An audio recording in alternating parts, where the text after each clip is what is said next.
This is your News Source Evening Bulletin for today, Wednesday, the 6th day of March in the year 2019. Here's what we're tracking tonight. The meeting between President David Granger and opposition leader Barra Jagdeo ended this midday with no agreement on an election date. However, the two leaders have agreed to meet again. President Granger will now meet with the Guyana Elections Commission, and after that meeting he will be expected to invite the opposition leader to another meeting for them to discuss the way forward. Both meetings could take place within days. Today's meeting started with a fist bump between the two leaders and ended with the president stating that it was useful and fruitful, but with the opposition leader declaring it did not get too far. I'm happy to say that the engagement between the government side and the opposition side was very useful and very fruitful. Both sides are working towards the solution of the issues which now confront us. And I think we had a very positive approach. Unless we have a discussion on the date, I'm not prepared to move forward on any other issue on the agenda. So we did not get past the first issue on the agenda. The president and the opposition leader and their delegations met for just over 1 hour at the Ministry of the Presidency. In a statement after the meeting, President Granger said both sides are working to deal with the issues that now confront the nation. As you know, there are 4 processes taking place. One is the importance of the National Assembly. Second is the judicial process. Third is the executive process, and fourth is GCOM. The engagement this morning focused largely on the role of GCOM because it is only GCOM, an independent agency, which could determine when elections will be held. The president or the executive or any other body cannot intervene, cannot intrude, cannot interfere with the work of GCOM. So we have to allow GCOM to do its work. The president said that the opposition leader was insistent on a date for the elections, but he made it clear that he has to meet with GCOM to get a better understanding of their needs for the elections. In that regard, the leader of the opposition was insistent that a date be set, and he is, in all fairness, prepared to vary the date based on a vote by the National Assembly. On the 25th of February, wrote the chairman of GCOM indicating that I am prepared to enter consultations with him to ensure that credible elections are held in as short a time as possible. And I would like to meet him again. In fact, I'd like to meet the entire commission to determine what their needs are in terms of time and money. So the door is open. The leader of the opposition has agreed to meet again. The people of Guyana could be assured that we are working to ensure that elections are held, credible elections are held in as short a time as possible. There's no crisis. There are issues which have to be resolved, and most of those issues will depend on what I hear from GCOM when I consult them. On the outside of the presidential complex, the opposition leader explained that once the meeting could not agree on a date for elections, it did not get too far. He said he believes that the elections can still be held by the 30th of April. And he wants to meet back, and I said, yes, we can meet back, but only on an election date, and it cannot be a date far into the future. I made a proposal already. I believe it's a credible proposal to have elections before the 30th of April. I said, at this point in time, we are not going to extend the life of the government unless there is an agreement to a date that is credible and close to the constitutional requirement. Mr. Jagdeo said the president invited him to be part of the meeting with the Guyana Elections Commission, but he turned that invitation down. The president said, why not meet GCOM jointly? And I said to him, no, we have absolutely no interest in meeting GCOM jointly, that he should meet GCOM himself because he has the duty as president to call elections. And then we are not accepting them going to house-to-house registration. because house-to-house registration would delay the elections for at least 8 months, and we're not interested in that at all. Let me make one thing clear. GCOM is an autonomous, GCOM is an independent agency, and there is no part of the Constitution which gives the President or the executive in general authority to interfere, intervene, or intrude in the work of the Election Commission.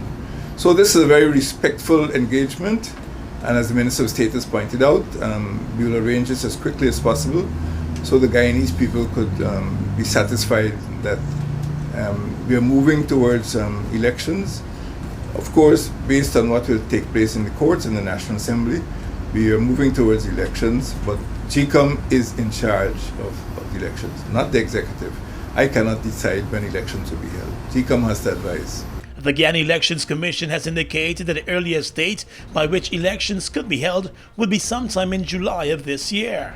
In the meantime, the Commission has voted by a majority to move ahead with its 2019 work plan, which includes house-to-house registration. More news coming up in a moment. All across our nation, Guyana, we see it in your lives. The future growing even stronger. GBTI, all eyes on Guyana's skies as the voices of our people rise again. GBTI, Guyana's pride is in your eyes. GBTI, we see Guyana through your eyes.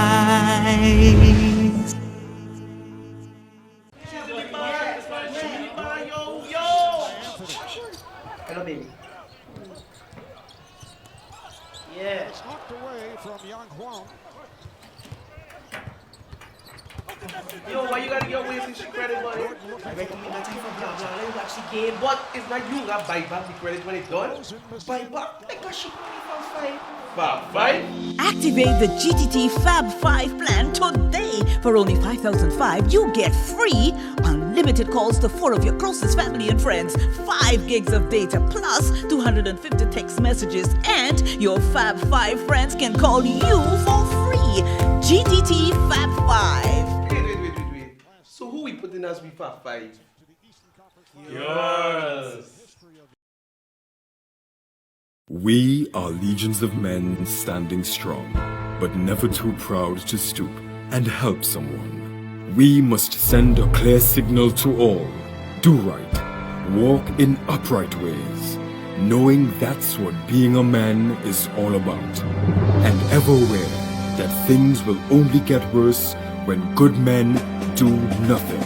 Stand strong, be the one to live right. Welcome back. The President is likely to meet with the full Guyana Elections Commission in the coming days to discuss preparations and needs for the hosting of credible elections. Last week, the President wrote the Chairman of the Elections Commission, retired Justice James Patterson, inviting him to consultations. Today, Minister of State Joe Harmon said he will follow up on that request to ensure that the meeting takes place at the earliest possible time. Our understanding from the whips that met with GCOM is that they have a timeline when things are to be done, and it is that timeline that we have to address their own readiness for foreign elections. The President has instructed that that GCOM be advised about an early meeting. I will follow that up this today to determine when best, but it's going to have to be done within the next 3 to 4 days so that we can get from GCOM their readiness for delivery of credible elections. I think this is important that the President spoke about. It is about delivering credible elections and not just any elections that will end up creating more confusion than they solve problems. As we reported earlier, President David Granger met with the opposition leader Barra Jagdeo today to discuss the upcoming early elections, which was triggered by the no-confidence vote against the almost 4-year-old government. President Granger said that while the opposition leader has been insistent on an elections date being said, it is the Elections Commission that will have to advise the president on its readiness for elections. The president said he will not interfere with the work of the Elections Commission. Well, after years of talk about the liberalized telecommunications sector, the government and GTT inch closer to making that a reality today, with the signing of a memorandum of understanding for the planned liberalization of the telecommunications market. In a joint statement, the government and GTT said that while not binding, the MOU represents a major step toward fully liberalizing Guyana's telecommunications market. The parties have further agreed to continue discussions on all the outstanding issues with the objective of reaching a binding agreement. Public Telecommunications Minister Cathy Hughes, in a statement, said it is the coalition government that brought the country one step closer to realizing and achieving a fully open telecommunications market after many years of delays. GTT's Chief Executive Officer Justin Ned, in an interview with NewsSource, said his company plans to continue to engage the government. Questioned about what a liberalized telecommunications sector would mean for his company, Mr. Ned said he believes it creates a clearer market and allows his company to provide better and more efficient services. He said that it will also give consumers more choices and better technology. Turning now to the courts, moments after he arrived in Guyana after being extradited by the Canadian authorities, former accountant at the Guyana Rice Development Board Peter Ramcharan found himself facing the chief magistrate and being remanded to jail on 39 charges of fraud. With his attorney Sais Gunraj at his side, Ramcharan, who had run off to Canada during a massive probe of the GRDB, stood quietly in the courtroom as the charges were read to him. The fraud charges add up to more than $414 million and are related to funds that the GRDB would have gotten through the Petro-Caribe rice deal. In court, the former GRDB accountant was quizzed about his absence from the court for more than 2 years since the charges were initially filed. His attorney Sais Gunraj explained to the court that his client migrated and began studies in Canada after he faced questioning from local authorities about the GRDB fraud case. The attorney said Mr. Ramcharan learned of a warrant out for his arrest through reports in the Guyanese media, and it was then that he decided to fight his extradition to Guyana. He lost that extradition and was returned to Guyana earlier today. The court was told that it is alleged that between 2011 and 2015, Ramcharan, while being the accountant of the Guyana Rice Development Board, omitted to enter some $414 million in the accounting ledger of the GRDB. The prosecutor for the Special Organized Crime Unit, Patrice Henry, objected to bail based on the fact that Ramcharan has already evaded the court and his trial for over 2 years. The magistrate agreed that the accused might still be a flight risk, and therefore she remanded him to jail, refusing bail. He will return to court on the 25th of March, when the case will continue. Political advisor to the People's Progressive Party, Peter Ramsarup, was yesterday questioned by investigators attached to the Criminal Investigations Department of the Guyana Police Force. Speaking to Newsroom yesterday, Mr. Ramsarup said the questioning surrounded his friendship with former government member of parliament Charandas Pasada. He said he was questioned for more than 8 hours and was not allowed to leave during that period. Charandas Pasada is being probed over allegations surrounding the illegal export of gold. It was Pasada who switched votes in the no-confidence motion and voted against his own coalition government, triggering early elections and political turmoil. On the night of the vote, Ramsarup was seated in the National Assembly just behind Charandas Pasada and ushered him out of the assembly after his vote. He was also spotted at the Ogle Airport early the next morning as Pasada departed Guyana for a connecting flight to Canada. Pasada has claimed that Ramsarup is a friend of his, who he asked for security protection because of his fears of possible reactions to his vote in the no-confidence motion. Days after Pasada left Guyana, it was revealed that he was being probed in relation to a possible large gold purchase and the illegal export of the gold. Pasada has admitted to requesting information about the gold purchase and export, but has denied any wrongdoing. Across the Region is coming up next. Guyana! Come out and celebrate! The International Women's Day concert is here again, and it's free! Featuring all the way out of Canada, reggae sensation Aretha, alongside soca superstar Nyla Blackman.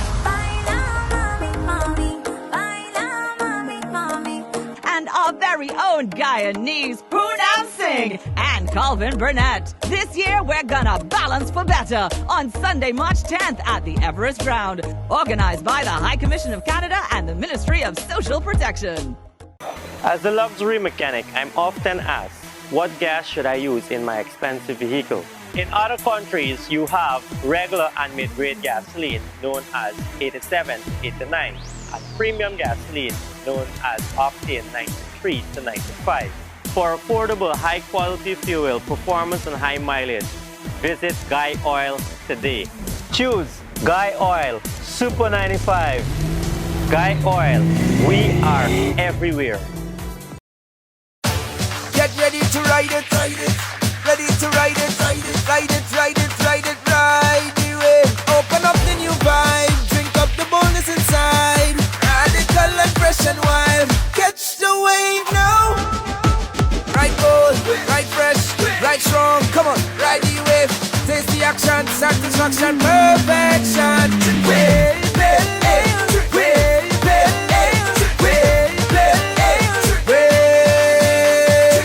Ride the new wave of excitement sweeping Guyana. Wave Pale Ale, a premium, full-bodied, strong and refreshing alcoholic brew, crafted to perfection for a bold, young, radical you. Don't settle for anything less. Catch a Wave Pale Ale and ride it today. Wave Pale Ale. Crafted to perfection. Across the region right now, the Caribbean Examinations Council, CXC, has announced that after a successful trial period, it will continue to provide students with e-certificates across the region. While CXC will still be offering the traditional paper-based certificate, students who have registered unique and valid email addresses will now have the option to acquire their official certification through BlockCerts or blockchain-based credentials as a free downloadable e-certificate in a digital format, immediately available to students on their electronic devices once the certificate is ready and available. CXC ambitiously kicked off the first regional blockchain-based credential project last October by issuing e-certificates to a select group of 24,000 students from Barbados and Trinidad and Tobago who sat the 2018 May-June examinations.